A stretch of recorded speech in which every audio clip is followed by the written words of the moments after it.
The kennel sits at the far end of the Phoenix Police Department K-9 unit.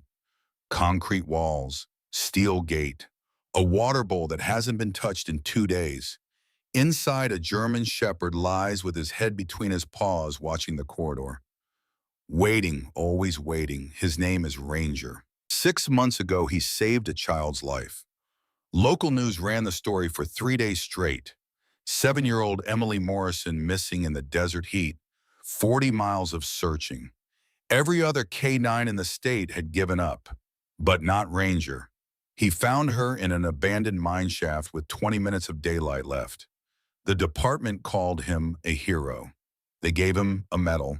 They put his picture on the wall. Now they're preparing to end his life. 72 hours. That's what Captain Frank Donovan said. 72 hours, and if nothing changes, they'll bring in the veterinarian. One injection. Peaceful, they'll say. Humane. The right thing to do for a dog that has become too dangerous to live. Footsteps echoed down the corridor. Ranger's ears flick forward. His body tenses. For a split second, hope flickers in his dark eyes, but the footsteps pass by. They always pass by now. An officer glances through the gate. Young guy, new to the unit. He sees Ranger watching him and quickly looks away. Keeps walking. Faster than before. Nobody stops anymore.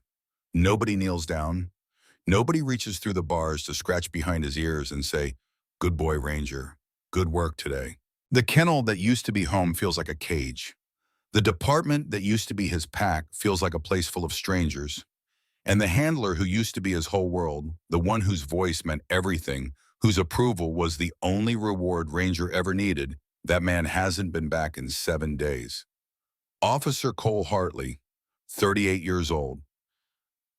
8 years with the K-9 unit, Ranger's partner, Ranger's person, gone. Ranger shifts his weight.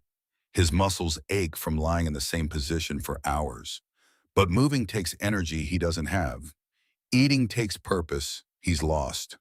So he stays there head on, paws watching the corridor, waiting for a man who isn't coming back. From 3 kennels down, a Belgian Malinois named Duke barks. Sharp, excited. His handler just arrived for the evening shift. Ranger hears the familiar sounds. Gate opening, leash clipping, praise flowing. That's my boy, ready to work. Once that was Ranger's life too. Once Cole's voice was the first sound he heard every morning and the last thing he heard every night.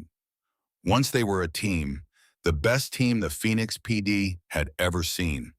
But that was before the warehouse, before the confusion, before everything fell apart in ways Ranger still doesn't understand. A door slams somewhere in the building. Ranger's head lifts, his nostrils flare, pulling in scents. He sorts through them automatically. 23 different people pass through this corridor today. 4 different dogs, cleaning solution, gun oil, coffee, sweat, fear. And underneath it all, faint but unmistakable, the scent that's been haunting him for 4 weeks. The scent from the warehouse, the one nobody else believed was there, the one that started everything. Ranger's lip curls, not aggression, memory, the kind that burrows deep and won't let go. He closes his eyes and remembers. 2 years ago, everything was different, simpler, clear. Ranger was 8 weeks old when Cole first held him, a ball of dark fur with oversized paws and eyes that already showed intelligence beyond his age. The breeder had 3 litters that season, but Cole knew within 5 minutes which pup would become his partner. This one, Cole said as Ranger climbed into his lap and settled there like he'd always belonged. This one understands. The training started immediately, not harsh, not punishing, just consistent, patient, building trust one day at a time, teaching Ranger that his job was to use his nose, his instincts, his remarkable ability to detect what humans couldn't. By 6 months, Ranger was outperforming dogs twice his age. By 1 year, he completed certification in tracking narcotics detection and patrol work. By 18 months, he was saving lives. The morning of the Emily Morrison rescue started like any other, dawn breaking over the Arizona desert, temperature already climbing toward 90 degrees. Cole and Ranger running their usual training drills in the yard. But then the call came in. Child missing. 6 hours already gone. Search teams deployed with no results. Captain Donovan approached Cole with the kind of look that meant everything just got serious. We need your best work today. That little girl's out there somewhere and the clock's running. Cole looked at Ranger. You ready for this, partner? Ranger's tail twitched once. Yes, always yes. They brought him Emily's jacket. Pink, small, still carrying the smell of a child. Shampoo, sunscreen, the faint anxiety sweat of a kid who got lost and scared. Ranger took the scent deep into his memory, locked it in. This is the target. This is the mission. Find her. I care how, Cole said, and Ranger moved. Not following the search teams, not following the obvious paths where volunteers were already looking, following something invisible to everyone else. A thread of scent molecules drifting on desert wind, hours old, contaminated by dozens of other people walking the same ground. But there, faint but present, 2 miles into the search, other K9s had already turned back. The trail was too old, too broken, too impossible. But Ranger kept going. 4 miles, 6, 8. The terrain turned rougher. Rocky slopes, dense brush, heat radiating off stone. Cole was breathing hard, canteen nearly empty. Other officers who tried to follow dropped back long ago, but Ranger didn't slow down. The scent was getting stronger, fresher. She was close. He could feel it the way working dogs feel things humans never will. At mile 12, Ranger stopped, sat, alert position. Cole scanned the area, nothing visible except rocks and scrub. What have you got, boy? Ranger didn't move, just stared at a specific cluster of rocks 20 feet ahead. His entire body language said, here, this exact spot, pay attention. Cole approached carefully, circled the rocks, and there, hidden from every angle except the one Ranger had found an opening in the ground. Old mine shaft, partially collapsed, easy to miss unless you knew exactly where to look. Emily, Cole called into the darkness. Emily Morrison. A small voice answered, weak, scared. I'm here, I'm stuck. I can't climb out. Cole radioed for backup. Medical, rope rescue. Then he looked at Ranger, really looked at him. At the sighting who'd tracked 12 miles through impossible conditions and found what everyone else had missed. You did it, partner, Cole said quietly. You actually did it. The rescue took another hour. Emily had a sprained ankle and severe dehydration, but she was alive. The medics confirmed what everyone already knew. Another hour in that heat would have been fatal. As they loaded her into the ambulance, Emily's mother ran to Cole, tears streaming, grabbed his hands. Thank you, thank you, thank you. Then she turned to Ranger, dropped to her knees, wrapped her arms around his neck. You saved my baby. You beautiful, wonderful dog. You saved her. Ranger sat still, let her cry into his fur, didn't pull away. This was part of the job, too. The moment when purpose becomes real. When all the training and work and dedication result in something that matters. That night, local news ran the story. Hero K9 completes 40-mile desert rescue. They interviewed Cole, showed footage of Ranger sitting calm and professional beside him. The next week, there was a ceremony. The department awarded Ranger the Medal of Valor. A photographer captured the moment. Cole in his dress uniform, Ranger at perfect attention, the medal hanging from a ribbon around his neck. That photo went on the wall in the K9 unit, right at the entrance where everyone could see it. A reminder, a standard, a symbol of excellence. That's the finest K9 I've worked with in 28 years, Captain Donovan told reporters. Ranger represents everything we want in a police dog. Intelligence, dedication, unwavering focus. He's the kind of partner every officer dreams of having. Cole framed a copy of the article, hung it in his living room. We did good, partner, he said that evening, scratching behind Ranger's ears. Real good. Ranger's tail wagged. brief, controlled, like always. But if dogs could smile, he would be smiling, because in that moment, his world was perfect. His purpose was clear. His bond with Cole unbreakable. Nothing would ever change that, or so he believed. The months that followed the Emily Morrison rescue were golden. Ranger and Cole operated at peak efficiency. Every call answered, every mission completed, every expectation exceeded. They demonstrated scent detection at regional conferences. Other departments requested their training methods. Ranger became the benchmark against which all other K9s were measured. On a routine evening patrol, they apprehended a suspect who'd fled a traffic stop. Ranger tracked him through 3 residential yards across a fence line into a narrow alley. Found him hiding behind a dumpster, held him there with nothing but presence and a steady, controlled growl until Cole arrived to make the arrest. Textbook work, Cole said as they walked back to the vehicle. Smart, controlled. You read the situation perfectly. Ranger's tail wagged. That brief, efficient movement that said, acknowledged, ready for the next task. At the end of each shift, Cole drove them both home. Small house on the edge of Phoenix, modest, quiet. Inside, Ranger had a bed in the corner of Cole's bedroom. Water bowl by the kitchen door, a worn rope toy that Cole had bought the first week they partnered up. Cole prepared Ranger's food with the same care he gave his own meals. Measured portions, consistent schedule. You eat better than I do, Cole would joke, setting the bowl down. Organic chicken and vegetables while I'm over here with frozen pizza.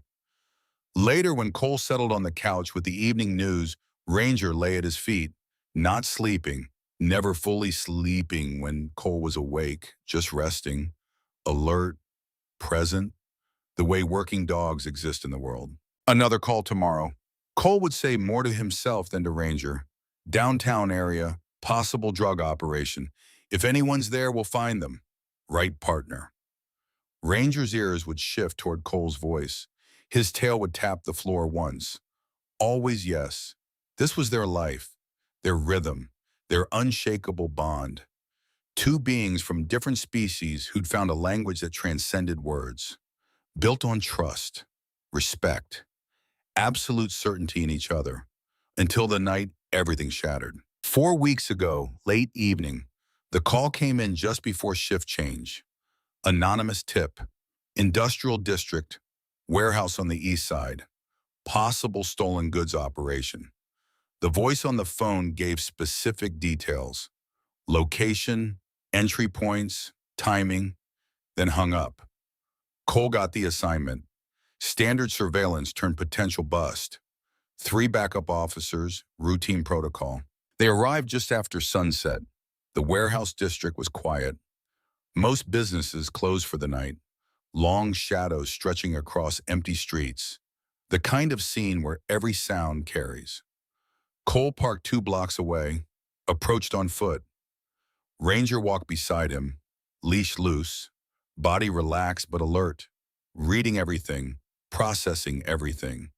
The warehouse was old, corrugated metal walls, broken windows on the upper level, 2 entrances, front loading dock, and a side personnel door. Officer Jake Morrison checked the perimeter.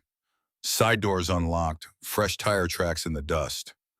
Someone was here recently. Cole nodded, hand signals to the team, standard approach. 2 officers on front, 2 taking side entrance. Cole and Ranger going in first. At the side door, Cole paused. Ready, boy. But Ranger's response wasn't the usual alert readiness. His nose was already working overtime, pulling in scents through the gap under the door, and immediately his body language changed. Not the loose awareness of routine work, something sharper, more intense, almost anxious. Cole noticed. What is it? Ranger's nostrils flared. He was sorting, processing. 2 distinct human scents, one strong, fresh, moving recently, sweat and adrenaline. The scent of someone who knows they're in a place they shouldn't be. But there was another scent too, fainter, older but still present, coming from deeper inside the building. Different cologne, different sweat composition, different everything. And underneath it all, something Ranger's nose picked up that humans never could. Danger. Real danger. The kind that makes a working dog's instincts scream. Two people, not one. Ranger tried to alert, pulled slightly toward the deeper scent, the one that felt wrong. But Cole interpreted it differently. Easy. I know someone's in there. Let's go find him. The door opened. They moved inside. The warehouse interior was a maze. Metal shelving units reaching toward shadows. Stacked crates. Narrow aisles between inventory. Visibility poor. Every corner a potential threat. Cole kept the leash firm. Track. Ranger moved forward. The fresh scent was obvious now, leading deeper into the warehouse, toward the back offices, an easy trail. Any dog could follow it. But that other scent, the older one, it was pulling him toward the east wall, toward something the fresh trail didn't go near, toward danger everyone was missing. Ranger's training said follow the handler's command, track the obvious target, but his instinct, the deep animal awareness that had saved Emily Morrison and caught 100 suspects, that instinct screamed the real threat was in a different direction. He hesitated, pulled slightly left, toward the east wall. Cole corrected, "No, focus, this way." Ranger tried again, planted his feet, a low alert growl building in his chest. Not aggression, warning. "Listen to me, danger that way, not this way, that way." But Cole didn't understand, couldn't understand. He was following procedure, following the obvious trail. Ranger, focus. Come on, partner. What's gotten into you? The words stung worse than any physical correction. Ranger's whole identity was built on focus, on being the dog who never lost concentration, never made mistakes, and now Cole thought he was distracted, unreliable, malfunctioning. Ranger pushed down the instinct, followed the fresh trail, did what Cole commanded because that's what good partners do. They trust. They follow. They put the team above personal judgment. The trail led to a back office, door slightly ajar, movement inside. Cole signaled the backup team, positioned himself. "Police come out with your hands visible." A crash, breaking glass. A figure burst from the office. Young, maybe 25, panicked. Ran toward a side exit Ranger didn't even know was there. "Stop, police."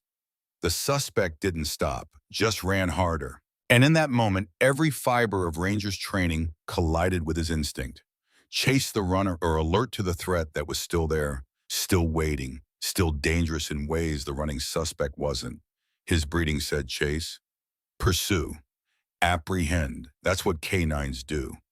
But the scent from the east wall pulled at him like gravity, like a mission incomplete, like something critically important everyone was missing. Cole made the choice for him. Ranger track. Ranger launched, followed the runner through the warehouse maze. The suspect was fast, but not fast enough. Ranger closed the gap. 20 feet, 15, 10. The suspect reached the exit, burst through, gone into the night before backup officers could cut him off. Cole arrived breathing hard, frustrated. Damn it, lost him. But Ranger wasn't focused on the exit anymore. He turned back toward the warehouse interior, toward that other scent, the one that never moved. The one that had been there the whole time watching, waiting, now somehow gone without leaving a fresh trail out.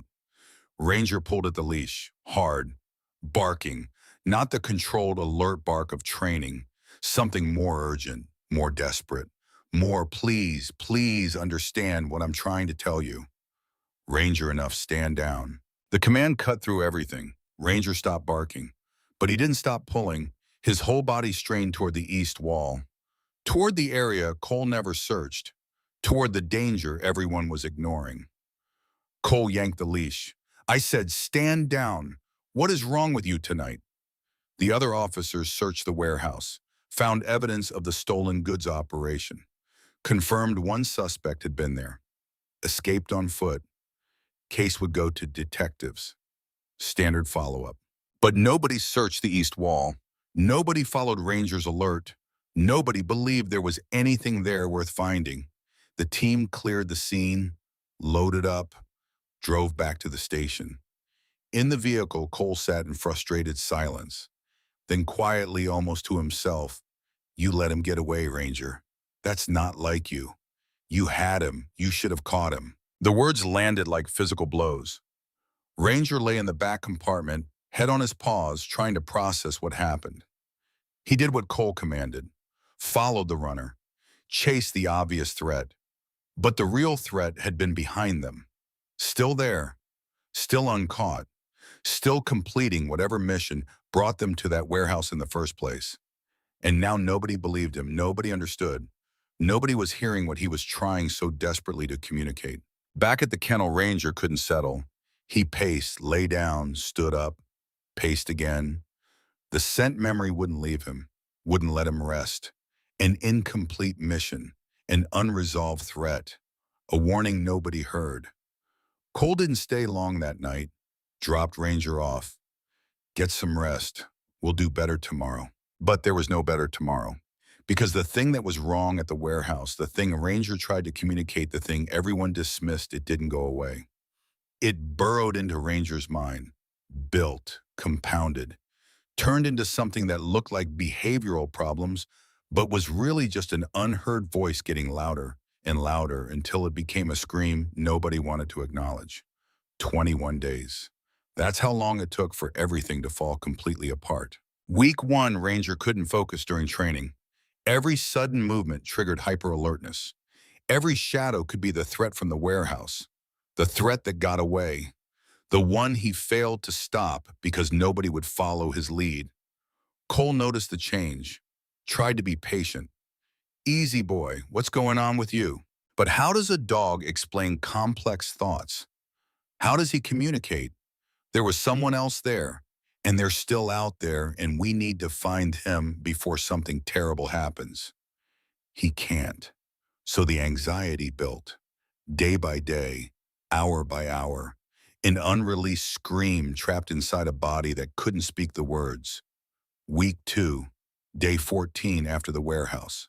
Bite training. Ranger had done this exercise 1,000 times.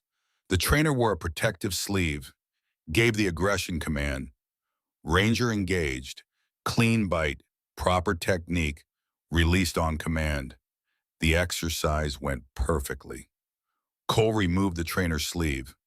"Good work, Ranger. That was textbook." And then 20 feet away, Officer Morrison dropped a metal equipment case. The crash echoed through the training yard. Sharp, sudden, exactly like the sound of breaking glass in the warehouse office. Ranger's mind didn't process it consciously. Didn't think, "That's just a drop case, not a threat." His traumatized brain made a different connection. Warehouse, danger, unresolved threat, alert, protect, respond now. He spun, saw Cole standing there, vulnerable, exposed, and in a moment of pure traumatic response, Ranger's brain told him Cole was in immediate danger. He lunged, not thinking, not choosing, just reacting the way trauma makes bodies react. His teeth connected with Cole's forearm, not a full bite, more like a strike, a warning, a desperate attempt to move Cole away from perceived danger. But it doesn't matter that it wasn't a full bite. Doesn't matter that Ranger released immediately when 3 handlers grabbed him. Doesn't matter that he was already confused and distressed by what he just did. What matters is the blood. Cole's blood. On Ranger's teeth.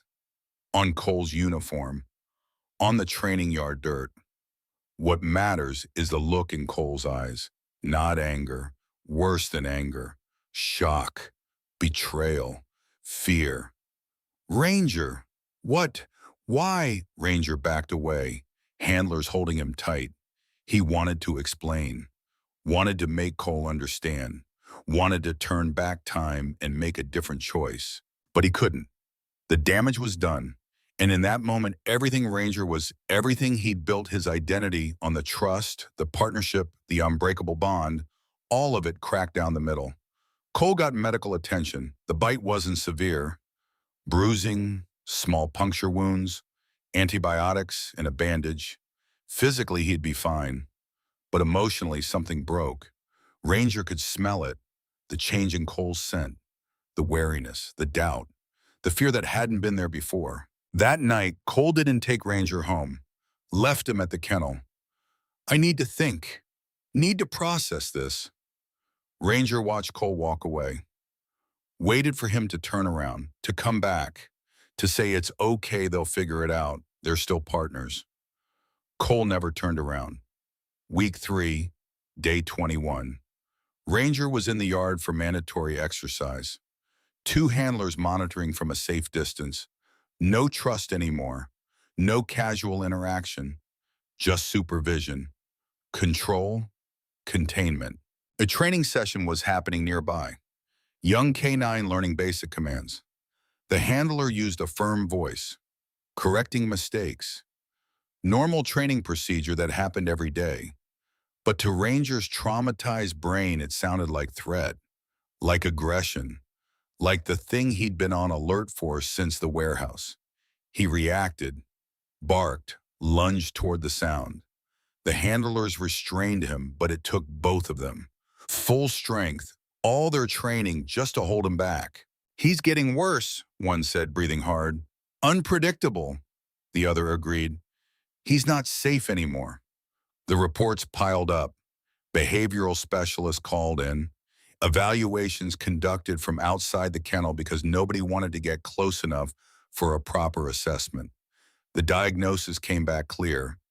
Post-traumatic stress response, severe anxiety, triggered aggression. Prognosis for rehabilitation poor. In a meeting room, department leadership reviewed Ranger's file. 2 years of perfect service, Medal of Valor, lives saved, suspects caught, an exemplary record that read like a textbook example of K9 excellence. And then 3 weeks of chaos, 2 attacks, unpredictable behavior, escalating risk. Captain Donovan made the call nobody wanted to make, but everyone agreed was necessary. We can't deploy him, can't train with him safely, can't in good conscience adopt him out to a civilian family. We have one option left. Euthanasia, scheduled for 3 days out, 72 hours to see if anything changes, if anyone has any other solution. But nobody expected a solution. This was just procedure, following protocol, giving the appearance of a chance when really the decision was already made. Cole was informed, asked if he wanted to say goodbye. He declined. I can't. I'm sorry, but I can't face him. The other officers understood. Nobody judged Cole. If anything, they sympathized. He'd been attacked by his own partner. That kind of betrayal cuts deep. Leaves scars that don't show on the outside. But Ranger didn't understand. In his kennel, isolated from the other dogs, separated by distance and fear, he waited, still waited, for Cole to come back, to explain, to fix what was broken. Cole never came. Food sat untouched in the bowl, water barely sipped. Ranger's body started to show the strain, weight loss, dull coat, eyes that stared without really seeing anything anymore.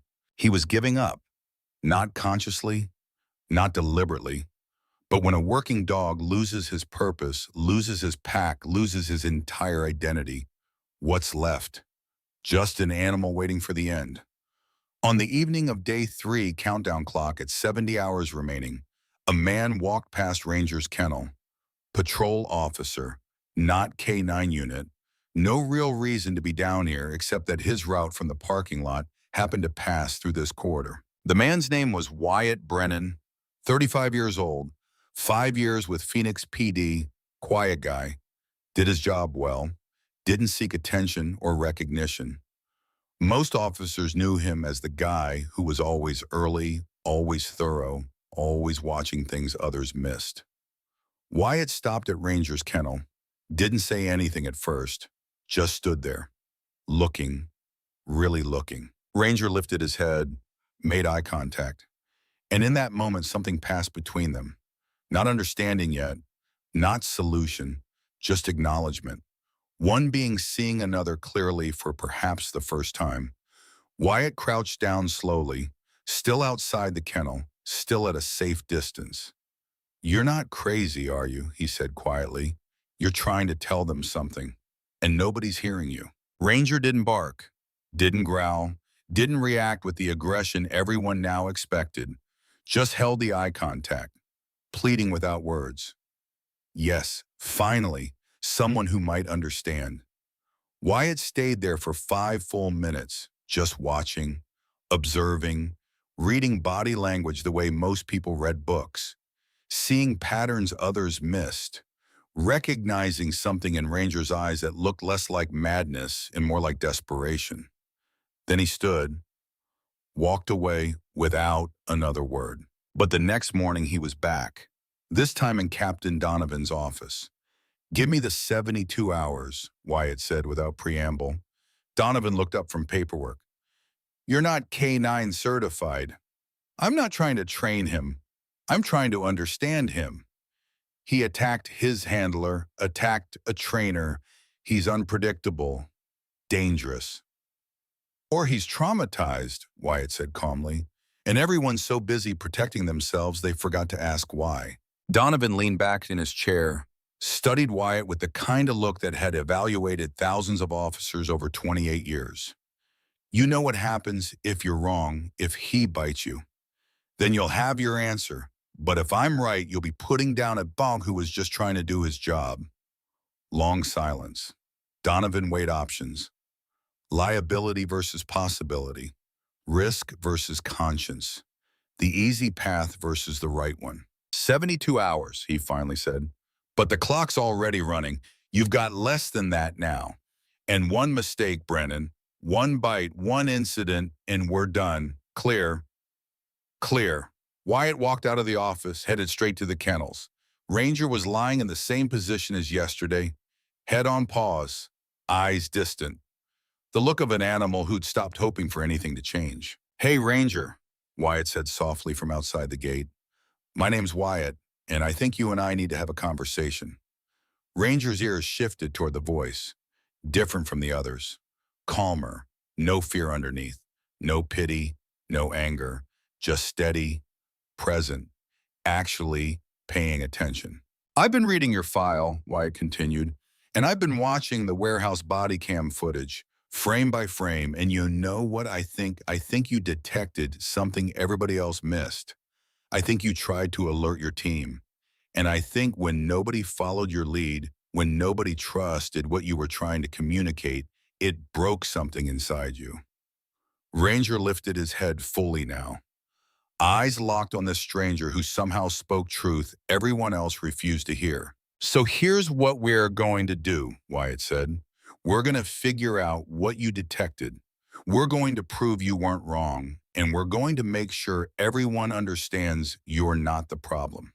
You never were." "Sound good." Ranger stood, walked to the front of the kennel, sat, alert position. The position that means, "I understand, I'm ready. Let's work." And for the first time in 3 weeks, something other than despair flickered in Ranger's eyes. Hope. The training yard feels different at dawn. Cooler, quieter. The kind of quiet that settles over a place before something significant happens. For everything changes. Wyatt Brennan stands at the gate watching the sun break over the eastern fence line. Behind him, a small crowd is gathered. Word travels fast in a police department, especially when someone's about to do something everyone else thinks is impossible or suicidal. Captain Donovan stands with his arms crossed, face unreadable. A few K9 handlers linger near the equipment shed, curious, skeptical, waiting to see if Wyatt Brennan is brave or just foolish. And in the parking lot, partially hidden behind a patrol vehicle, Cole Hartley watches from a distance. He told himself he wouldn't come, told himself he had moved on. Put in for transfer to a different unit, started working midnight shifts to avoid the K9 wing entirely. But here he is anyway, because despite everything, despite the fear and the betrayal and the arm that still aches, when the weather changes, part of him needs to know. Needs to know if Ranger is truly gone, or if something of his old partner still exists underneath the trauma. Two handlers approach with Ranger. The leash is short, their grip firm. Every muscle in their bodies radiates tension. They're professionals, but they're also human. And humans remember pain, remember blood, remember when something familiar becomes dangerous. Ranger walks between them with his head low, not the confident stride of the Toing who saved Emily Morrison, not the focused march of the K9 who never failed a mission. This is the walk of defeat, of an animal who's given up trying to make anyone understand anything. But when they enter the yard and Ranger catches sight of Wyatt standing there alone in the center, something shifts. Subtle, just the smallest change in posture, the faintest lift of the head. Recognition, the man from the kennel, the one who said words that sounded like understanding instead of judgment. "Bring him forward," Donovan calls. The handlers exchange glances. "How close?" 10 feet, then release the lead but stay ready to intervene. They move carefully, counting steps, measuring distance like they're approaching something explosive. At exactly 10 feet, they unclip the lead. Ranger is free, technically, but freedom means nothing when you've lost everything that made freedom worth having. He stands there, watching Wyatt, waiting to see what happens next, waiting to be disappointed again. Wyatt doesn't move, doesn't give commands, doesn't reach for equipment or treats or any of the tools trainers use to establish dominance. He just stands there, present, calm, his breathing slow and steady, his eyes soft but direct. "Hey, Ranger," he says quietly, just loud enough to carry the 10 feet between them. "I know you're scared. I know you're confused. I know everyone's looking at you like you're broken, but I don't see broken. I see a soldier who's been carrying a message nobody wants to hear." Ranger's ears shift forward, really hearing, actually being heard. "So I'm not going to try to fix you. I'm not going to try to control you. I'm just going to try to understand. And all I need you to do is show me. Can you do that?" For a long moment, nothing happens. The yard holds its breath. Somewhere in the distance, a car door slams. A radio crackles. Normal sounds of a police department starting its day. But in this yard, in this moment, time feels suspended. Then Wyatt does something nobody expects. He lowers himself to his knees. Slow, deliberate, making himself smaller, making himself vulnerable, taking away every advantage of height and position and human authority. The crowd reacts immediately, sharp intakes of breath. Someone mutters, "What the hell is he doing?" Donovan takes a step forward, then stops himself. This is Wyatt's 72 hours. His choice, his risk. Ranger's response is instantaneous. Every instinct, every bit of training, every survival mechanism in his body says this is wrong. Humans don't kneel in front of potentially aggressive dogs. They stand tall, assert dominance, maintain control. This human is breaking all the rules. Ranger's body tenses, old patterns firing, the warehouse confusion flooding back. When humans do unexpected things, when the world stops making sense, when nothing is predictable anymore, the only response is to protect, to react, to make the threat go away before it becomes worse. He takes one step forward, then another. His lips pull back slightly, not a full snarl, just uncertainty manifesting as a warning. "I don't understand this. I don't know what you want. Everyone wants something different, and I can't be all those things." 20 feet away, the handlers tense, ready to rush in, ready to pull Ranger back before he can close the distance and do what everyone expects him to do. But Wyatt doesn't flinch, doesn't reach for protection, doesn't call for help. He stays exactly where he is, kneeling, open, waiting, and he speaks again, softer this time. "I'm not a threat, Ranger. I'm not asking you to perform. I'm not testing you. I'm just here with you. That's all." The words carry weight beyond their meaning. It's the tone, the absolute lack of fear or demand or expectation. The simple presence of another being who isn't requiring anything except existence in the same space. Ranger takes another step. Closer now. 7 feet. 6.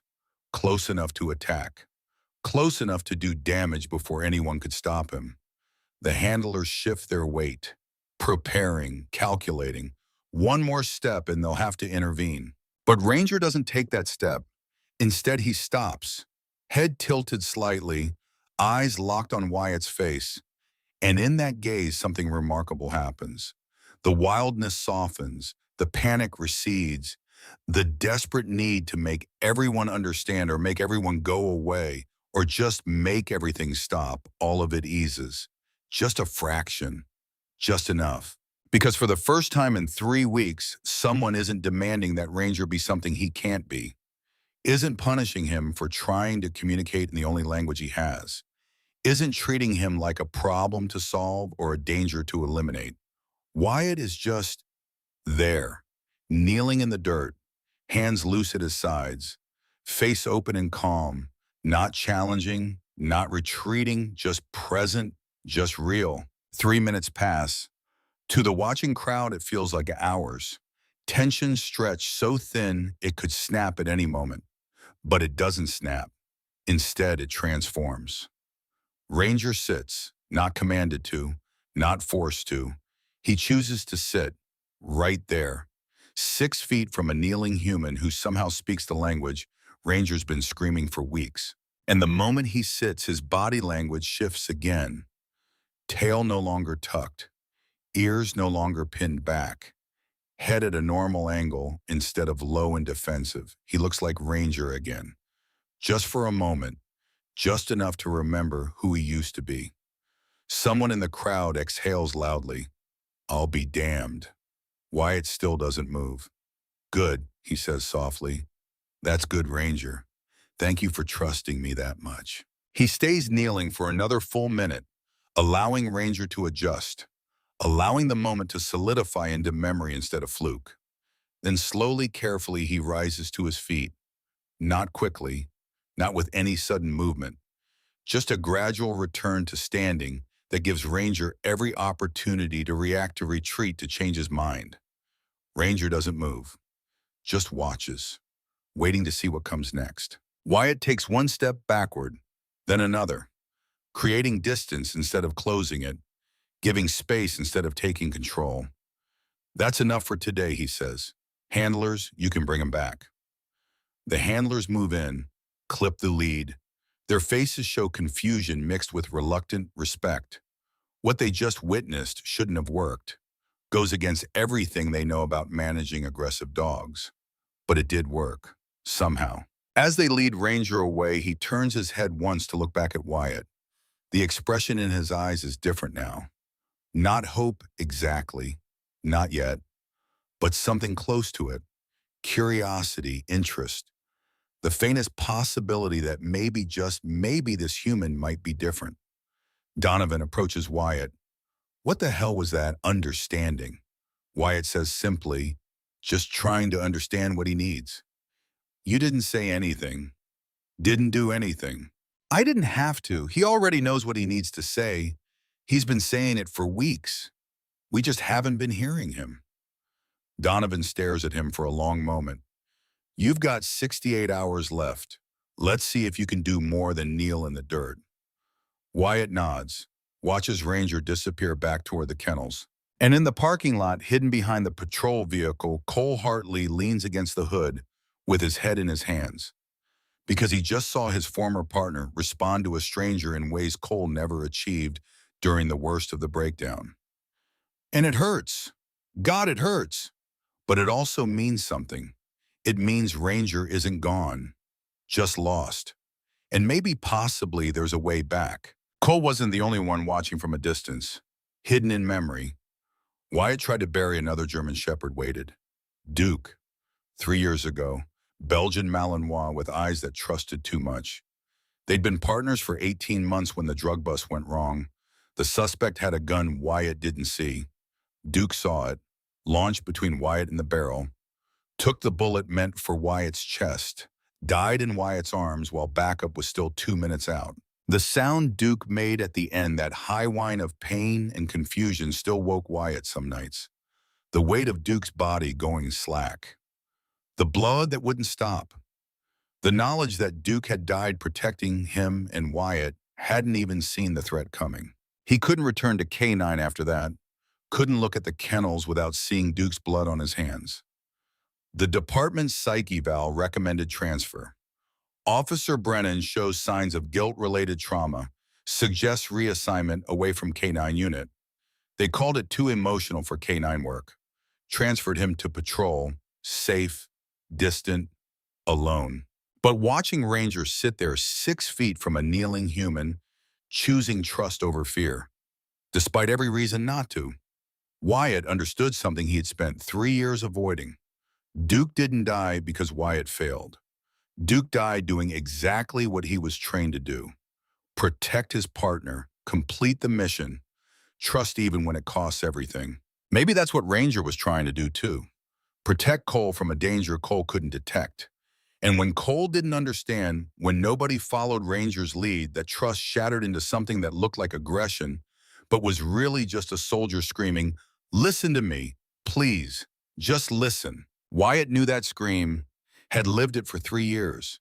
The desperate need to make someone understand what happened. The isolation of carrying truth nobody wanted to hear. The slow descent into giving up. "You and me both, partner," Wyatt whispered, watching Ranger's kennel from across the yard. "You and me both." Day 2, 67 hours remaining. Wyatt returns to the yard at the same time, same position, same calm energy, but this time he brings something with him.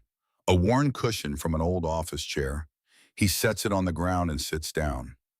Not kneeling today, just sitting, comfortable, like he's settling in for a conversation with a friend. When the handlers bring Ranger out, the dog's reaction is immediate, recognition.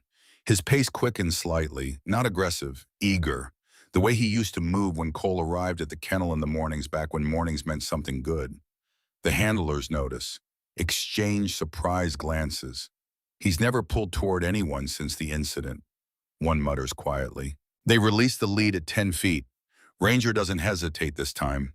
Walks straight toward Wyatt, stops at 5 feet, sits again without being told. "Good morning," Wyatt says, like their colleagues checking in at the start of a shift. "How are you doing today?" Ranger's tail moves just once, a single thump against the dirt, but it's enough. It's communication.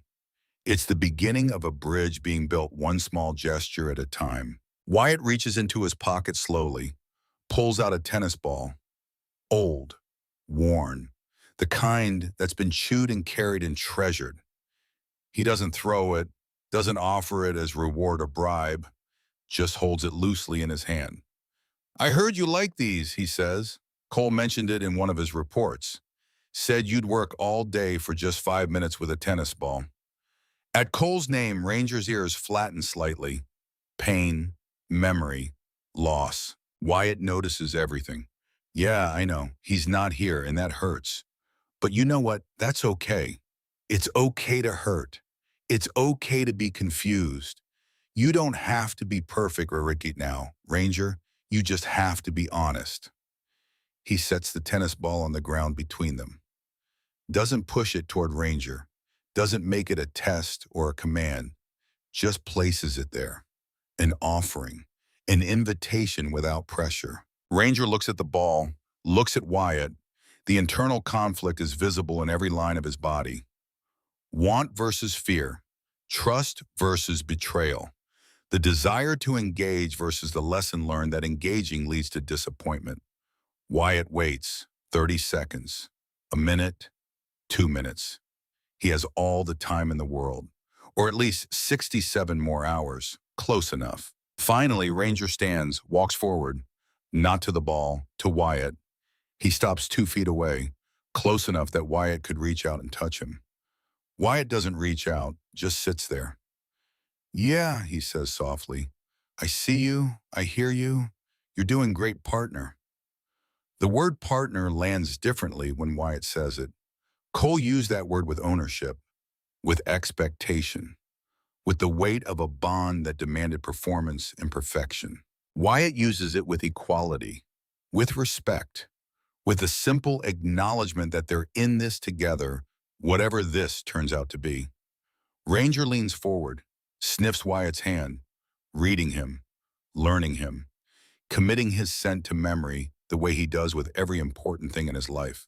And there it is, the scent profile that will forever after mean Wyatt Brennan, gun oil and coffee, a hint of laundry detergent, leather from his duty belt, and underneath it all, something Ranger's sensitive nose picks up that humans never could.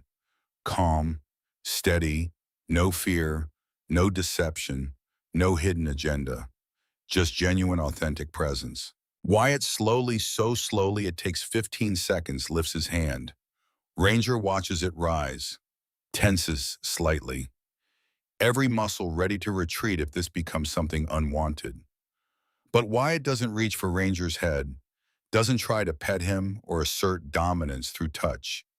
Instead, he simply opens his palm, offering. If you want to, he says, only if you want to. Ranger considers. The old Ranger would have accepted immediately, leaned into the touch, basked in the contact and approval. But the old Ranger died in that warehouse. Or maybe he's just hiding. Maybe he's waiting to see if the world is safe enough to come back to. Ranger takes one step back, creates distance, says not yet, as clearly as any spoken word. Wyatt lowers his hand immediately. No disappointment, no frustration, just acceptance. Understood. That's completely okay. We'll get there when you're ready. He picks up the tennis ball, slips it back into his pocket. Same time tomorrow. Ranger sits, alert position. The position that means, yes, I understand, I'll be here. And when the handlers come to lead him away, Ranger goes willingly. No resistance, no anxiety, just compliance born not from fear or training, but from something resembling trust. In the kennels Ranger eats that evening. Not much, just a few bites, but it's the first food he's consumed in days. And when he lies down to rest, his body language is different, less defeated, more watchful, like a soldier on duty instead of a soldier who's given up. Day 3, 48 hours remaining. Wyatt brings something new to the yard, a clear plastic bag sealed with evidence tape inside a piece of fabric, gray, torn, stained with dust and age. When Ranger sees it, everything changes. His entire body goes rigid, alert, every sense focusing on that bag with laser intensity. The handlers feel the shift immediately. Wyatt, what is that? Evidence from the warehouse incident. I signed it out from storage this morning. Are you sure that's smart if it triggers him? That's exactly what I'm hoping it does. Trigger him, because I think he's been trying to tell us something about that night, and this might be the way he can show us. Ranger is trembling now, not from fear, from recognition, from the memory of scent and confusion and the desperate attempt to make his pack understand what he detected. Wyatt opens the bag carefully, holds it out at arm's length. This is from the East Wall Ranger, the area you kept alerting to, the place everyone said was empty. I want you to smell this and tell me what you think. He moves the bag closer. Ranger's nostrils flare. He's pulling in scent molecules, processing them through the sophisticated detection system that makes dogs nature's perfect trackers. And his reaction is immediate and unmistakable.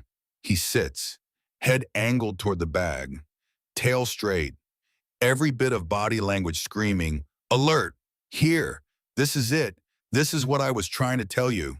It's the same alert he gave that night, the same behavior that everyone interpreted as confusion or malfunction, or the first signs of behavioral breakdown. But it's not confusion, it's certainty, pure, absolute certainty. Wyatt's face shows understanding dawning. You did detect something specific, something important. He seals the bag carefully. We need to figure out what. He spends the next 10 minutes just sitting with Ranger, not training, not testing, just existing in the same space while Ranger's body slowly releases the tension, The validation of being heard finally sinking in after weeks of being dismissed. They didn't believe you, Wyatt says quietly. Cole didn't believe you. And that broke something, didn't it? Because your whole world is built on trust, on working together, on being a team. And when the team doesn't trust you back, he doesn't finish the sentence. Doesn't need to. Ranger lies down. For the first time since the incident, he lies down in another person's presence. Vulnerable, exposed, but somehow safe. Wyatt stays with him until the session time ends, sits in the dirt, doesn't try to touch, doesn't try to fix, just shares space with a Bong who's learning slowly, painfully, that maybe the world isn't entirely broken after all. Day 4, 24 hours remaining. The evidence team arrives at the warehouse at dawn. Wyatt had called in favors, pushed paperwork through channels, convinced a skeptical detective that there might be something worth finding at a scene everyone considered closed. They bring Ranger. He's calmer in the vehicle than he's been in weeks because he's working again, has purpose again, is being trusted to do what he does best instead of being punished for it. The warehouse looks different in daylight, less ominous, more pathetic, just an old building with broken dreams and criminal intent hiding in its corners. Wyatt walks Ranger to the east wall, the area Ranger alerted to, the place everyone dismissed. Show me, he says simply. Show me what you found. Ranger doesn't hesitate, goes straight to a specific section, sits, alert position, the exact same spot he tried to alert to 4 weeks ago when nobody was paying attention to what he was actually communicating. The evidence team marks the location, starts carefully examining the wall. At first, nothing seems unusual, just old concrete, metal studs, standard warehouse construction. Then one of the techs notices something, a slight gap in the concrete seam. Hairline, almost invisible unless you're looking for it with purpose. They bring tools, work carefully, and 15 minutes later, they've exposed what Ranger knew was there all along. A hidden compartment, sophisticated, professional, the kind of thing that takes money and expertise to install properly. Inside, they find items, personal effects, a wallet, ID cards, a burner phone, and most significantly, documents, financial records, names, addresses, the operational details of a drug cartel's Phoenix distribution network. But that's not what makes the detective's face go pale. What does that is the name on the ID card. Miguel Reyes, known associate of the Sinaloa cartel, suspected in 3 police officer murders in Mexico. Last known location unknown. Considered armed and extremely dangerous. This is who was here, the detective says slowly. This is who got away, not the kid we chased. This guy, the one who actually matters. He looks at Ranger with new eyes, not seeing a broken dog anymore, seeing a K9 who detected the most dangerous person in the building and tried desperately to alert his team before that person could escape. Wyatt crouches beside Ranger, scratches behind his ears, the first real contact they've shared. Ranger leans into it, just slightly, just enough. You were right, Wyatt murmurs. You were right the whole time, partner. And I'm sorry it took us so long to figure it out. Back at the station, the revelation spreads like wildfire. The dog they were planning to euthanize was actually trying to prevent a dangerous cartel operative from escaping, was actually doing exactly what he was trained to do, was actually the hero they trained him to be. The shame in the K9 unit is palpable.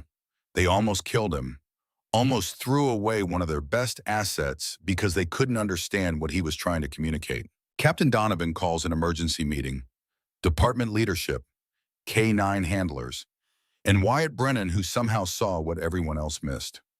We need to talk about what happens next, Donovan begins, but before he can continue, the door opens. Cole Hartley walks in. First time he's entered the K9 unit in 7 days. His face shows the weight of guilt, the cost of doubt, the price of broken trust. I need to see him, Cole says. his voice rough, unsteady. I need to see Ranger. Donovan looks at Wyatt. Your call. You're his handler now. Or will be if he's reinstated.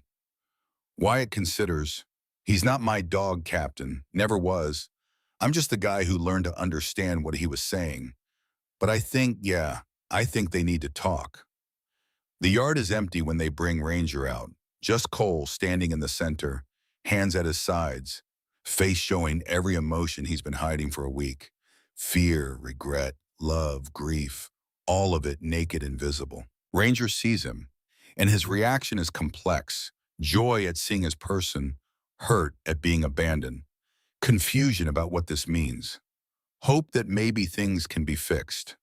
All of it happening simultaneously in the mind of a dog who experiences emotions with an intensity humans can barely comprehend. Cole kneels, the same position Wyatt used, making himself small, making himself vulnerable. Hey, partner, he says, voice breaking on the second word. I'm so sorry. I should have trusted you. Should have known you were trying to protect us. You've never let me down. Not once. I'm the one who failed. Not you. Never you. Ranger takes one step forward, then another, slow, cautious, testing whether this is real or another disappointment waiting to happen. Cole doesn't move, just stays there, kneeling in the dirt with tears on his face and shame in his heart. And Ranger makes a choice, the same choice he's made every day of his working life. The choice to trust, to forgive, to believe in the bond even when the bond has been tested to its breaking point. He walks to Cole, sits beside him, and when Cole's hand comes up to rest on his head, Ranger leans into it. Not like before, not with the uncomplicated joy of a dog who's never known betrayal, but with the deeper, harder-won trust of a being who's been broken and is choosing to heal anyway. Cole breaks, wraps his arms around Ranger's neck and sobs into his fur. I'm sorry. I'm so sorry. You deserve better. You deserve someone who believed in you. They stay like that for 5 minutes. Man and awe, partner and partner, rebuilding something that's shattered but isn't destroyed, just damaged. And damage can heal if you're willing to do the work. When they finally separate, Cole looks at Wyatt. He's your partner now. You earned that. But if you'll let me, I'd like to help. Help train him back to active duty. Help prove to everyone that he's still the best K9 we've got. Wyatt nods. I think he'd like that. And honestly, I think he needs both of us. He needs me to understand what he's communicating. But he needs you to remind him who he used to be, who he still is underneath all the trauma. Donovan steps forward. Before we make any plans, we have a problem. Miguel Reyes, the man Ranger detected, he's still out there, and according to our intel from DEA, he's planning something. Soon, something that targets law enforcement. A different detective joins the conversation.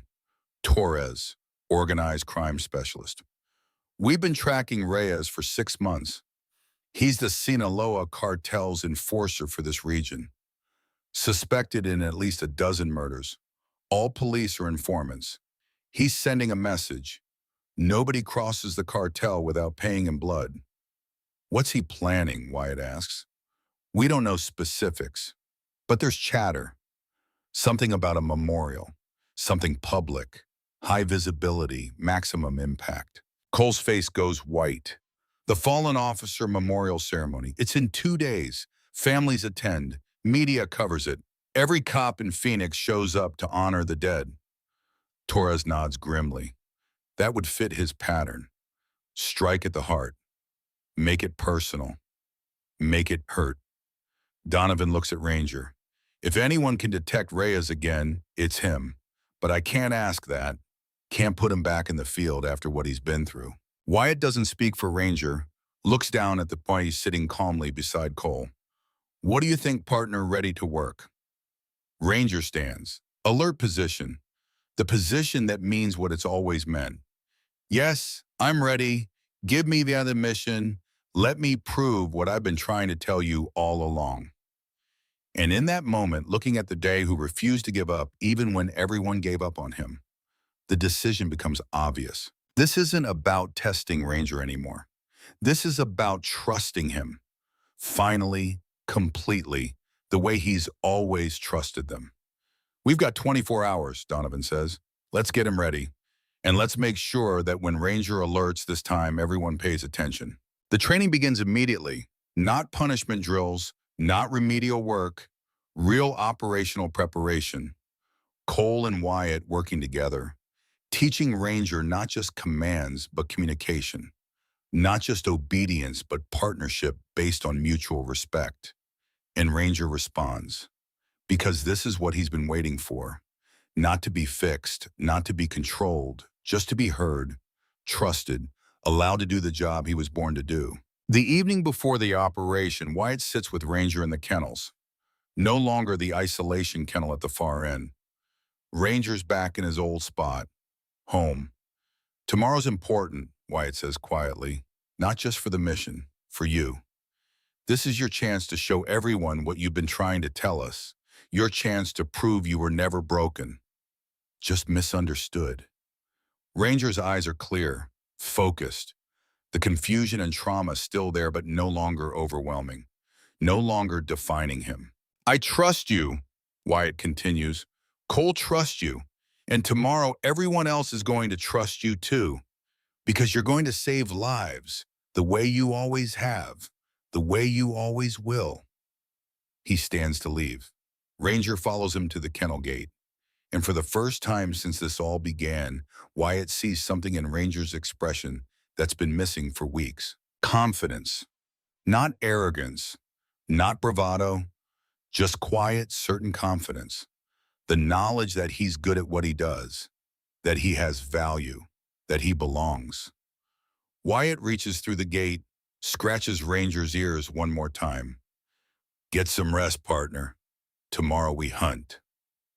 And in the darkness of the kennel, Ranger settles into his bed, not anxious, not restless, just calm, ready, waiting for dawn and the chance to finally complete the mission he started 4 weeks ago in that warehouse. The mission to protect his pack, to serve his purpose, to be the soldier he's always been. Tomorrow, everyone will pay attention. Tomorrow, they'll understand. Tomorrow, the dog they almost killed will become the hero who saves them all. The morning of the memorial ceremony arrives with the kind of desert heat that makes everything shimmer. By 9 a.m., the temperature's already pushing 95 degrees. By noon, when the ceremony is scheduled to begin, it'll hit 110. But heat doesn't stop grief, doesn't stop duty, doesn't stop several hundred police officers and their families from gathering at Veterans Memorial Park to honor the fallen. 3 miles away in the parking lot of an abandoned commercial complex, a different kind of gathering is taking place. Tactical van, unmarked vehicles, Phoenix PD's finest preparing for a threat they can't see but know is coming. Because intelligence doesn't lie. Because patterns don't break themselves. Because Miguel Reyes has made a career out of sending messages written in blood, and today's message is going to be his loudest yet, unless they stop him first. Wyatt Brennan checks his equipment one final time. Radio, vest, sidearm, standard patrol gear elevated to tactical deployment. He's done this before, responded to threats, backed up operations, but never as primary handler. Never with everything riding on whether he and his partner can work together under real pressure. He looks at Ranger sitting calmly in the back of the K9 vehicle. The dog's eyes are clear, focused, ready. All the confusion and trauma of the past 4 weeks compressed into something harder, something purposeful. Cole Hartley approaches. He's not operational today. Not technically. He requested leave from K9 duty, took a temporary assignment to administration while his transfer processed. But when Donovan called for volunteers, Cole showed up anyway, because some bonds don't break just because paperwork says they should. How's he looking? Cole asks. Like himself, Wyatt says. Like the dog everyone told me about, the one who never quits. Cole nods, reaches through the vehicle door to rest his hand on Ranger's head. The gesture is gentle, careful, still carrying the weight of regret, but also something else now. Forgiveness from both sides. You've got this partner, Cole says quietly. You've always had this. We just forgot how to pay attention. But we're paying attention now, so do your thing. Trust your nose, and we'll trust you. Ranger's tail moves once. Acknowledgement. Understanding. The kind of communication that happens between beings who've rebuilt trust from broken pieces. Captain Donovan calls the team together. 8 officers, including Wyatt, 2 snipers positioned with overview of the memorial park, Detective Torres coordinating with DEA, and somewhere in the city, Miguel Reyes planning whatever horror he's designed for today. Our intelligence suggests the threat is mobile, Donovan begins. Reyes won't be at the ceremony itself, too exposed, but he'll be close enough to trigger whatever he's planned. That gives us a search radius of roughly 2 miles, 15 abandoned buildings, 40 possible vantage points, and exactly 3 hours before families start arriving. He pauses, looks at Ranger. We're putting a lot of faith in one dog, but according to everyone who knows him, if Reyes is out there, Ranger will find him. Questions. Nobody questions. Not anymore. They've all seen the evidence. All understand what Ranger tried to communicate 4 weeks ago. All carry their own guilt about the dog they almost killed. Then let's move. Teams Alpha and Bravo take the north sector. Charlie and Delta go south. Wyatt and Ranger, you're mobile. Follow the dog's lead. He alerts everyone, converges. Clear. Clear. They deploy in coordinated silence. Professional, efficient. The kind of operation Phoenix PD has run 100 times. Except this time, the tip of the spear isn't human intelligence or electronic surveillance. It's a 4-year-old German shepherd who's been waiting 4 weeks to prove he was right. Wyatt loads Ranger into the vehicle. This is it, partner. What we've been training for. What you've been trying to tell us about since that night. So I'm going to do something different today. I'm not giving you commands. I'm just going to follow. You lead. I trust you. He starts the engine, pulls out of the parking lot, and instead of heading toward the planned search sectors, he just drives. Slow, methodical, giving Ranger access to the wind, to the scents carried on desert air, to the invisible trails that only a dog's nose can detect. For 10 minutes, nothing. Ranger's alert but not signaling, processing thousands of scent molecules, sorting, categorizing, searching for one specific chemical signature among millions. The signature of Miguel Reyes, gun oil and sweat, specific cologne, the unique bacterial composition of his skin. All of it encoded in Ranger's memory from that warehouse night. All of it waiting to be detected again. They're 2 miles from the memorial park in an industrial area that's been dying slowly for a decade when Ranger's body language changes. Subtle at first, ears shifting, nostrils flaring with increased intensity, then more obvious, leaning toward the passenger window, a low sound building in his chest. Not aggression, recognition. Wyatt keys his radio. I think we've got something. Industrial district, East Commerce Street. Specify location. Donovan's voice crackles back. I don't have one yet. Ranger's tracking. I'm following. A pause, then copy that. Units moving to your general area. Keep us updated. Wyatt slows the vehicle. Ranger's alert is getting stronger, more urgent. Wyatt pulls over. You want out, boy. You want to track on foot. Ranger's already at the door.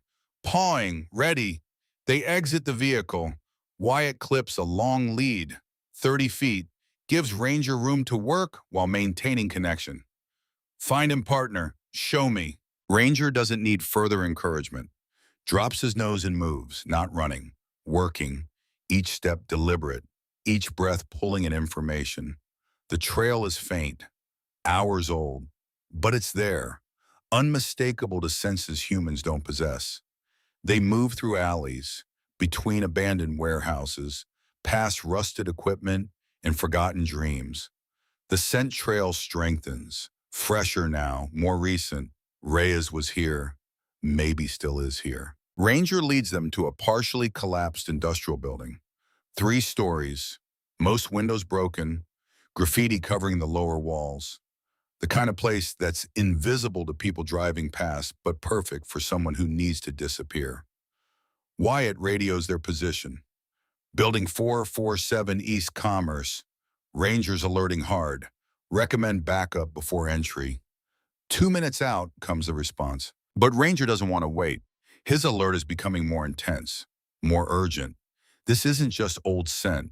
This is active, present, dangerous. And then Wyatt hears it.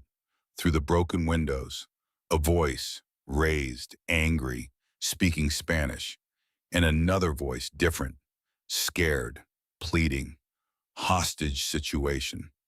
Wyatt's training says wait for backup.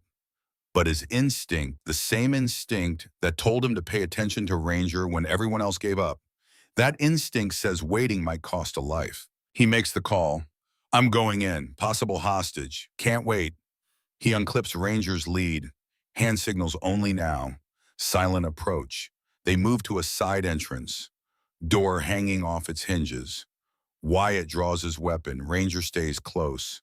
Not heel position. Combat position. Ready to react to threats Wyatt can't see yet. Inside the building is darker than expected. Dust hangs thick in slanted light from broken windows. The voices are coming from the second floor. Clearer now. One man angry, one man terrified. They take the stairs slowly, each step tested before weight applied. Old buildings make noise. Noise means detection.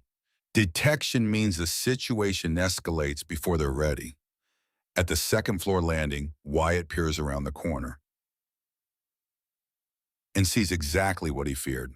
Miguel Reyes, no question, matches the photos, matches the description, tall, muscled, tattoos visible on both arms, and in his right hand a pistol pressed against the head of a man in his 50s. Construction worker by his clothes. Wrong place, wrong time, wrong moment to be doing a final walkthrough of a building scheduled for demolition. The worker's name is Dale Murphy. Wyatt doesn't know that yet. Doesn't know Dale's been working construction for 32 years. Doesn't know Dale has 3 grandchildren and a wife who told him this morning to be careful. Doesn't know any of the human details that make this moment more than just tactical calculation. All Wyatt knows is an innocent man is seconds from death if this goes wrong. Reyes is focused on his phone, checking something. Timing. The memorial ceremony starts in 40 minutes. Whatever he's planned, whatever device or attack or horror he's designed, it's connected to that phone. That timing. That moment when families gather to grieve and Reyes turns their grief into fresh trauma. Wyatt assesses angles. No clean shot. Reyes is using Dale as a shield. Any move Wyatt makes, Reyes sees it coming. Any hesitation, Dale dies. But Reyes isn't watching the shadows, isn't watching the approach from the left where debris creates cover, isn't watching the path a dog could take. Silent, low, invisible until it's too late. Wyatt looks at Ranger, hand signal, the one they practiced yesterday, the one Cole taught Ranger years ago. Target, hold, wait for my command. Ranger sees Reyes, smells him. Recognition floods through every nerve. This is the scent from the warehouse, the danger he tried to warn about, the threat everyone dismissed. And now that threat is real, present, holding a gun to an innocent man's head. Every instinct in Ranger's body says attack, eliminate the threat, protect the pack, but training is stronger than instinct. Wyatt said wait, so Ranger waits, muscles coiled, ready, but waiting. Reyes's phone buzzes. He checks it, smiles. 38 minutes, he says to Dale in accented English. 38 minutes and everyone at that memorial learns what happens when you cross the cartel, when you think you can arrest our people without consequences. They're going to learn today. Permanent. Dale's shaking, and please, I don't know what you're talking about. I'm just a contractor, just doing my job, please. Wrong place, Reyes says flatly. Wrong time, that's on you. His finger starts to tighten on the trigger. And Wyatt knows he's out of time, Out of options, out of everything except trust. Trust in a dog who's never failed a mission, who tried to stop this 4 weeks ago, who's been waiting for this exact moment to prove everyone wrong. Wyatt gives the signal, Ranger, take him. What happens next occurs in less than 3 seconds. But in the way traumatic moments stretch time, it feels like hours. Ranger launches, not from where Wyatt's standing, from the shadows to the left. The approach angle Reyes can't see. 80 pounds of trained precision moving at speeds that seem impossible in the confined space. Reyes hears something, starts to turn, but he's too slow, has always been too slow. Because humans react to threats after they process them. Dogs react while humans are still thinking. Ranger hits Reyes at chest level, not the arm holding the gun, not center mass, chest. The impact point that disrupts balance without killing. That takes a man down without ending him. Because Ranger's not trained to kill, he's trained to control, to stop threats while preserving life when possible. Reyes goes down hard. The gun flies from his hand, skitters across the floor. Dale scrambles away. Ranger maintains position. Jaws on Reyes' shoulder. Not biting through, just holding, controlling, keeping the threat contained until his handler arrives. Wyatt's there in seconds. Weapon trained on Reyes. Don't move. Hands where I can see them. Reyes is breathing hard, blood from where Ranger's teeth broke skin, but alive, conscious, and smart enough to know when he's beaten. Hands, Wyatt repeats, now. Reyes complies. Wyatt cuffs him, checks Dale. You hurt? No, I'm okay. That dog saved my life. Yeah, Wyatt says. He does that. Backup arrives. 4 officers thundering up the stairs. Weapons drawn, ready for a firefight that's already over. Secure, Wyatt calls. Suspect in custody. Hostage safe, all clear. They take Reyes, read his rights, start processing the arrest.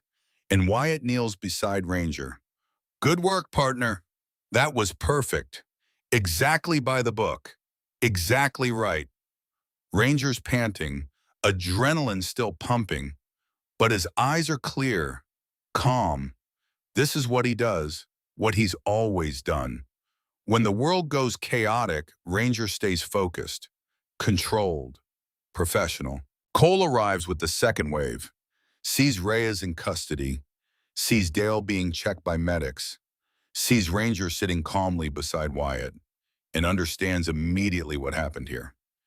He did it, Cole says. Not a question, statement of fact. He found Reyes, made the takedown clean. Perfect, Wyatt confirms, like he was never hurt, never broken, like he's been ready all along and we just needed to give him the chance. Donovan approaches. Outstanding work, both of you, but we've got a problem. What problem? Wyatt asks. We got him. It got Reyes. Threats contained. Maybe, Torres says, coming up behind Donovan, but Reyes keeps checking his phone, keeps looking at the time, like he's waiting for something. And when we searched him, no detonator, no trigger device, whatever he's planned, it's already in place, on a timer, and we've got 35 minutes to find it. The realization hits like ice water. Getting Reyes stops him from triggering the attack manually. But if he's smart, if he's planned for capture, he'll have a backup. Automated, timed, unstoppable unless they find it. Torres gets in Reyes' face. Where is it?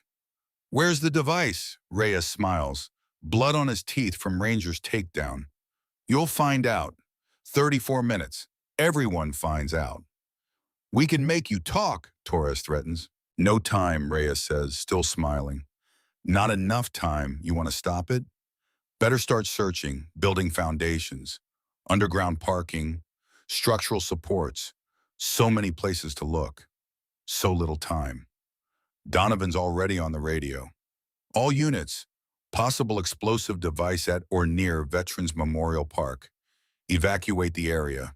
Get everyone out. Bomb squad en route. But evacuation takes time, and 34 minutes isn't enough. not to clear several hundred people, not to search 2 square miles of park, not to find one device hidden by someone who's had weeks to plan, unless Wyatt looks at Ranger. Explosives detection. You've trained for that years ago before you specialize in tracking. You remember Ranger's ears shift forward. Different discipline, different scent profile. But yes, the training is there, buried under years of other work, but still present, still accessible. What are you thinking? Cole asks. I'm thinking Ranger found one hidden thing today. Maybe he can find another. Donovan doesn't hesitate. Do it. Take him to the memorial. Start searching. We'll evacuate what we can, but we need to find that device. Fast. They move. Wyatt and Ranger and Cole and half the tactical team, racing across Phoenix with sirens screaming and time bleeding away. 32 minutes. 30. 28. Veterans Memorial Park is chaos. Families being ushered out. Children crying. Officers trying to maintain calm while internal panic says, this is it. This is the day something terrible happens unless they get very lucky very fast. Wyatt unloads Ranger. Different search now, partner. Not a person, a thing. Explosives. You know that scent? Chemicals, wiring, components that don't belong. You found them before. Find them again. He gives Ranger the command, the one from old training. Seek explosives. Seek. Ranger shifts modes, different hunting pattern, nose working overtime, not tracking movement, tracking chemistry. The specific combination of compounds that mean danger. That means something designed to kill. They work the park perimeter. Nothing.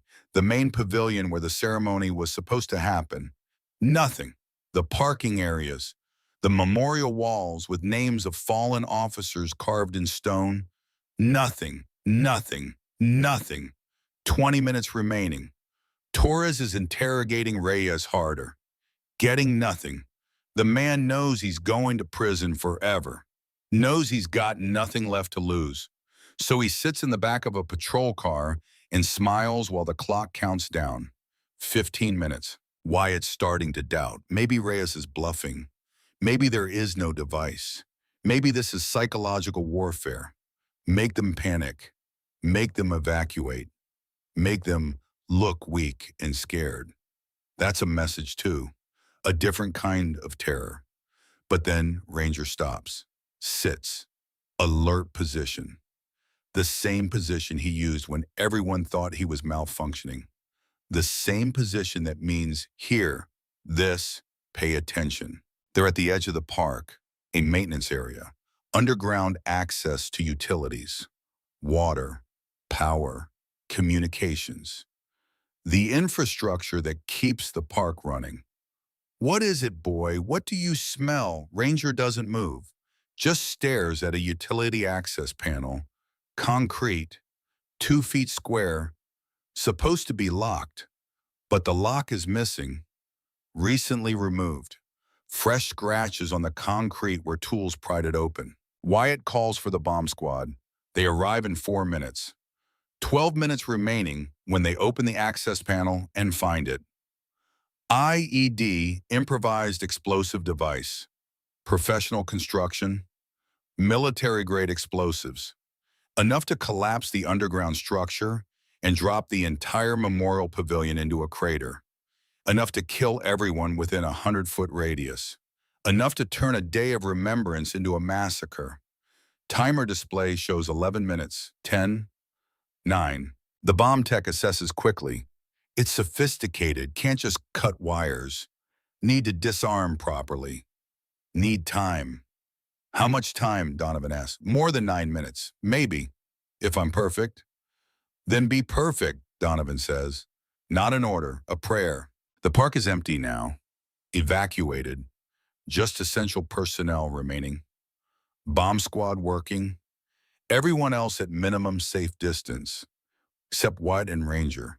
They stay close, because Ranger found this, his nose, his training, his refusal to quit even when everyone quit on him. This is his mission, has been his mission since that warehouse night.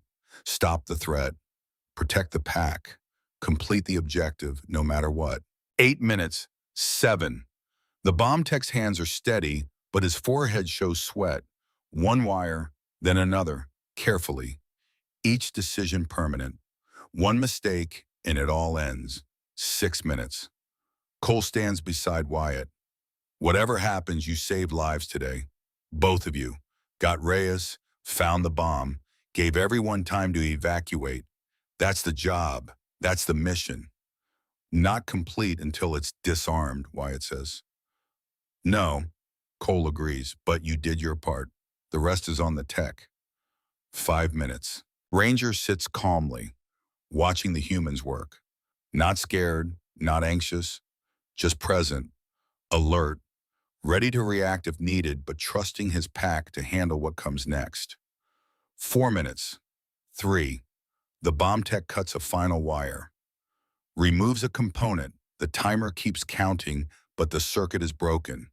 The device is inert, no longer capable of detonation even when the timer reaches 0. 2 minutes. Clear, the tech says. Exhales for the first time in 5 minutes. It's safe. We're good. The tension breaks like a dam. Officers breathing again. Donovan on the radio calling all clear. Families being told they can return. The ceremony will proceed. Just delayed. Just moved to a different time. But proceeding. Because terrorism doesn't win. Not today. Not when one German shepherd refuses to let it. Wyatt kneels beside Ranger, wraps his arms around the dog's neck. You did it. You actually did it. Proved everything we should have believed 4 weeks ago. Proved you were never the problem, never broken, just trying to save us the only way you knew how. Ranger leans into the embrace, accepts the praise, the gratitude, the validation he's been seeking since that warehouse night when he tried so hard to make anyone understand. Cole joins them, kneels on Ranger's other side. I'm sorry I doubted you, partner. I'm sorry I didn't pay attention. But I'm paying attention now. We all are, and we won't forget again. Ranger's tail wags, strong, confident. The wag of a guy who knows his worth, who's reclaimed his purpose, who's proven to himself and everyone else that some things once broken can be made whole again. Not the same as before, stronger, harder, more certain. The memorial ceremony happens 3 hours later, families gathered, media covering, Phoenix PD standing in formation to honor their fallen. And at the front, sitting beside the chief of police, a German shepherd wearing his Medal of Valor. They give Ranger a second medal that day. This one for preventing the worst attack on law enforcement in Phoenix history. The chief reads the citation. The crowd applauds. Cameras flash. But Ranger doesn't care about medals, doesn't care about attention. He cares about the hand on his head, Wyatt's hand, and the man standing beside Wyatt, Cole, his pack, his team, together again, not like before, better than before, built on understanding instead of assumption, on trust that's been tested and proven instead of trust that was never questioned. That evening, the press conference happens. Chief explains what occurred, how close they came to tragedy, how one K9's persistence in one officer's willingness to understand saved hundreds of lives. They ask about Ranger's history, about the warehouse incident, about the weeks of behavioral problems. The chief doesn't hide it, tells the truth. We almost killed him, almost destroyed the very asset that ended up saving us. We mistook trauma for aggression, mistook communication for malfunction. We were wrong, and we're implementing new protocols to make sure we're never wrong like that again. The new protocols are announced the next day. K9 Behavioral Review Program. Any dog showing unusual behavior gets full evaluation before any termination decision. Scent evidence from all alerts gets preserved and reviewed. Handlers receive training in animal trauma recognition. The whole system redesigned around one principle: trust the dog until you prove the dog is wrong, not the other way around. Ranger becomes the program's first case study, his file turned into training material, his story told to every new canine handler in Arizona and eventually across the country. The dog who tried to warn everyone, who suffered for being right, who survived and proved his worth when given one last chance. Miguel Reyes goes to federal prison, terrorism charges, attempted murder of law enforcement officers, conspiracy. The list goes on. He'll die in prison. But before he's transported, Torres visits one last time. That dog, Torres says, the one you tried to hide from in the warehouse, the one you thought you escaped, he's the reason you're here. He knew you were there, tried to alert his handler. And when nobody paid attention, he spent 4 weeks trying to make someone understand, until finally someone did. And that someone came for you. How's it feel knowing a dog beat you? Reyes doesn't answer, just stares at the wall.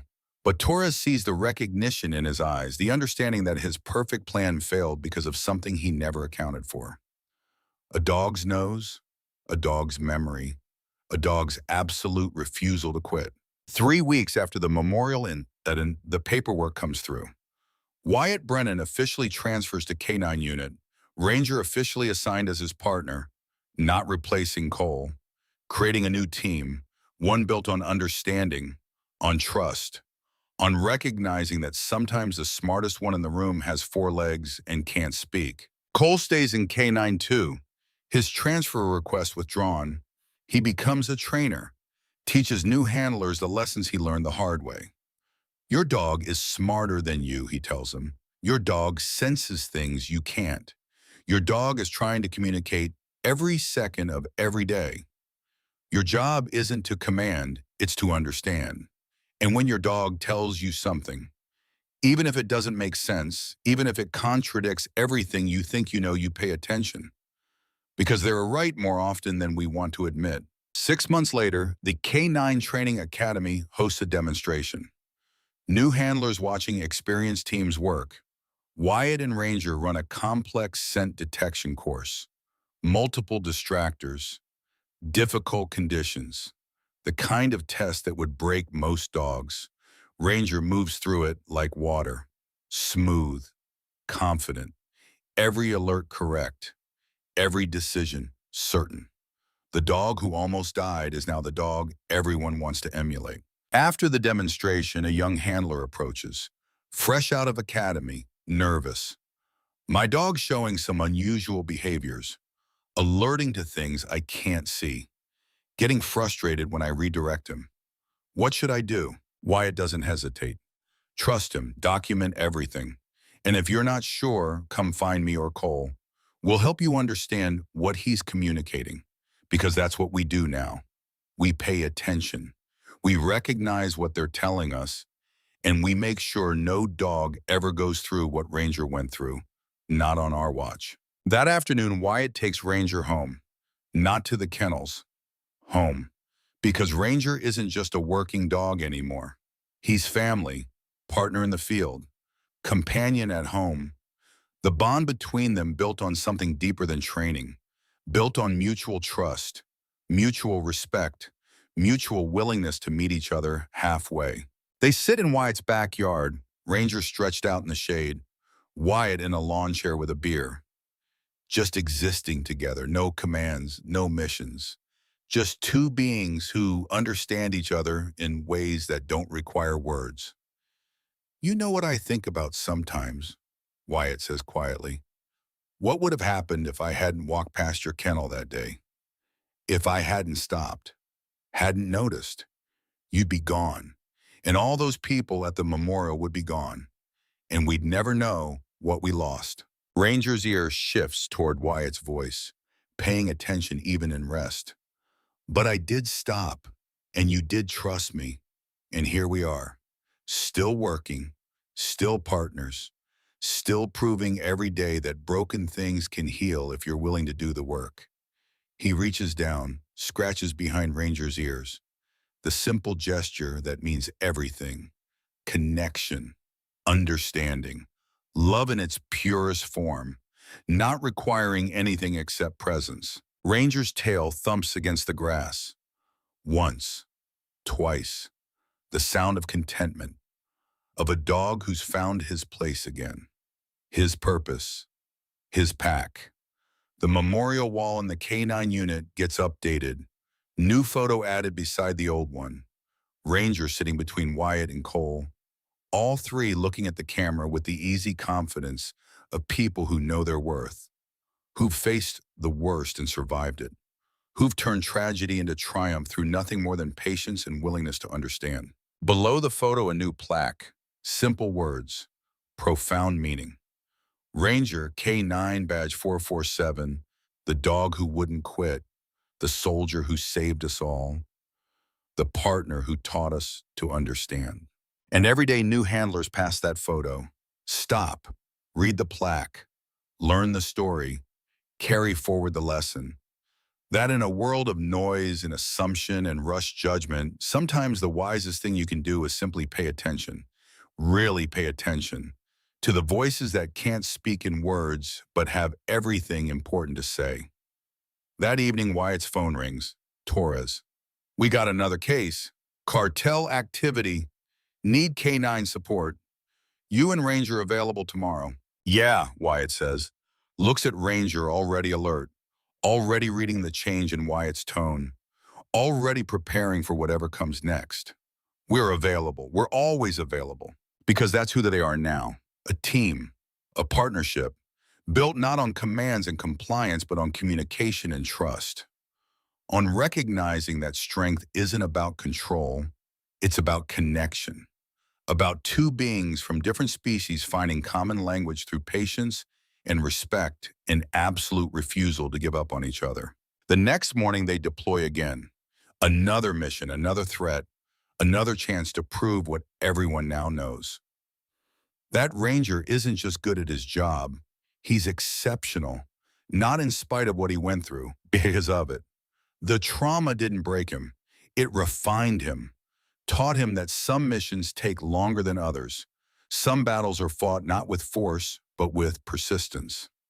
Some victories come not when you're strongest, but when you refuse to quit, even at your weakest. And as they drive toward whatever danger waits, Wyatt looks at Ranger in the rearview mirror, sees the calm confidence, the readiness, the absolute certainty of a dog who knows exactly who he is and what he's capable of. Good morning, partner, Wyatt says. Ready to work. Ranger's answer is in his eyes, in the way he sits, in the alertness that never quite leaves him even in rest. Always yes, always ready, always willing to serve, protect, complete the mission no matter what obstacles stand in the way, because Ranger is what he's always been. Not a broken dog who needed fixing, not a problem that needed solving, but a soldier. A partner, a hero who just needed someone willing to understand what he'd been trying to say all along. That he was right. That danger was real. That warnings matter. That trust goes both ways. That sometimes the bravest thing isn't speaking louder. It's understanding harder. And in a world that often forgets to understand, Ranger and Wyatt stand as proof. Proof that recognition matters. That patience pays off. That broken bonds can heal if both sides are willing to do the work. That the dog they almost killed became the dog who saved them all, not through force, not through dominance, but through absolute unwavering dedication to the mission, to the pack, to the truth that some voices, even without words, speak volumes if you're brave enough to hear them.